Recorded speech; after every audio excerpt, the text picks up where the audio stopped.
यह इस video series का 5th पार्ट है। पहली चारों वीडियो का लिंक डिस्क्रिप्शन में है, आप वहां से वो वीडियो देख सकते हो। तो अब शुरू करते हैं आज का टॉपिक। अन्य धातु लवणों के विलयन के साथ धातुएं कैसे अभिक्रिया करती हैं। तो इस टॉपिक को समझने के लिए हम एक एग्जाम्पल लेके चलते हैं। जैसे जिंक धातु को दूसरी धातु कॉपर के लवण कॉपर सल्फेट के साथ अभिक्रिया करवाएंगे। तो जिंक को जैसे कॉपर सल्फेट के विलयन में डालते हैं तो जिंक और कॉपर के बीच में हाथापाई हो जाती है, दोनों में झगड़ा हो जाता है। क्यों? क्योंकि कॉपर पहले ही सल्फेट के साथ जुड़ा हुआ है, लेकिन जिंक भी चाहता है कि मैं भी सल्फेट के साथ जुड़ूं, मैं भी अपना लवण जिंक सल्फेट बनाऊं। तो दोनों में हाथापाई होगी, क्योंकि कहते हैं एक अनार 100 बीमार। कॉपर पहले जुड़ा हुआ है, जिंक भी आगे क्या कहते हैं उसको खसिया लेने लग गया। तो जो दोनों में ज़्यादा ताकतवर है वही मैदान में बना रहेगा, वही सल्फेट के साथ जुड़ के अपना लवण बनाएगा। तो दोनों में झड़प होने के बाद जिंक की विजय हो जाती है, जिंक जीत जाता है। क्यों? क्योंकि जिंक ज़्यादा शक्तिशाली है कॉपर से, या ये कह सकते हैं कि जिंक कॉपर से अधिक क्रियाशील है।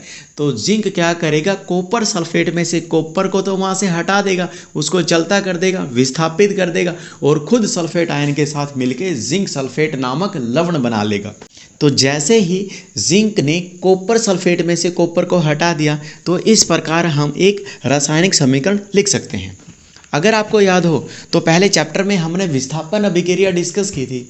वो यही तो थी कि अधिक क्रियाशील तत्व या धातु कम क्रियाशील धातु को उसके यौगिक से विस्थापित कर देता है, उसे विस्थापन अभिक्रिया कहते हैं। तो यहाँ पे भी तो ये विस्थापन ही किया है।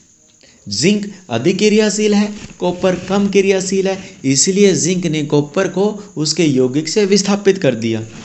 अब प्रश्न यह उठता है कि हमें कैसे पता चलेगा कि कौन सी धातु अधिक क्रियाशील है और कौन सी धातु कम क्रियाशील है। यहाँ पर तो मैंने बता दिया कि जिंक अधिक क्रियाशील है कॉपर से, लेकिन आपको अगर पेपर में या कॉम्पिटिटिव एग्जाम में कोई इससे रिलेटेड क्वेश्चन आ जाते हैं तो कैसे पहचानोगे। तो इसके लिए आपको याद रखनी होगी सक्रियता श्रेणी।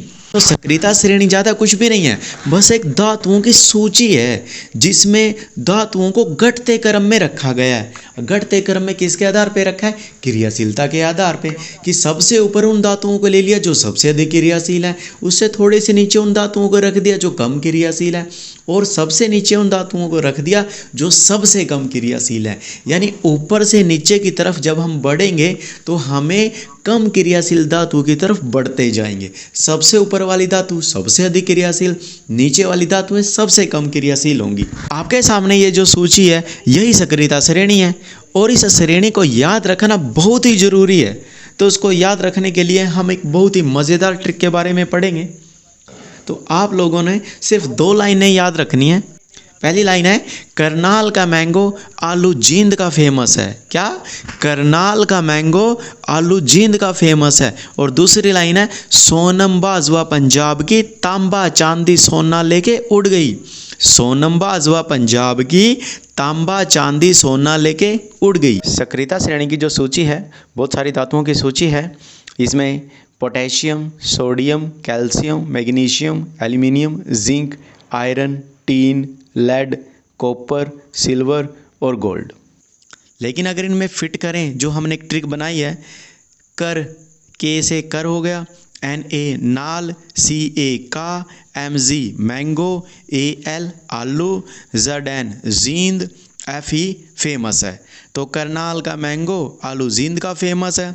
ऐसे ही Sn सोनम बाजवा, Pb पंजाब की, और Cu तांबा, Ag चांदी और Au सोना। करनाल का मैंगो आलू जींद का फेमस है, सोनम बाजवा पंजाब की, तांबा चांदी सोना लेके उड़ गई। अब इस सक्रियता श्रेणी में जो ऊपर की धातुएं हैं वो अधिक क्रियाशील हैं और नीचे की जो धातुएं हैं वो कम क्रियाशील हैं। यानी ऊपर से नीचे क्रियाशीलता घटती जाती है। तो इसको अवरोही क्रम में कह सकते हैं कि जो सक्रियता श्रेणी है वो अवरोही क्रम में व्यवस्थित की गई है। तो आज के लिए बस इतना ही। आशा है आपको ये टॉपिक ज़रूर समझ में आ गया होगा। ऐसे ही वीडियो देखने के लिए हमारे चैनल को सब्सक्राइब कीजिए और मिलते हैं अगली वीडियो में एक नए टॉपिक के साथ। तब तक के लिए धन्यवाद।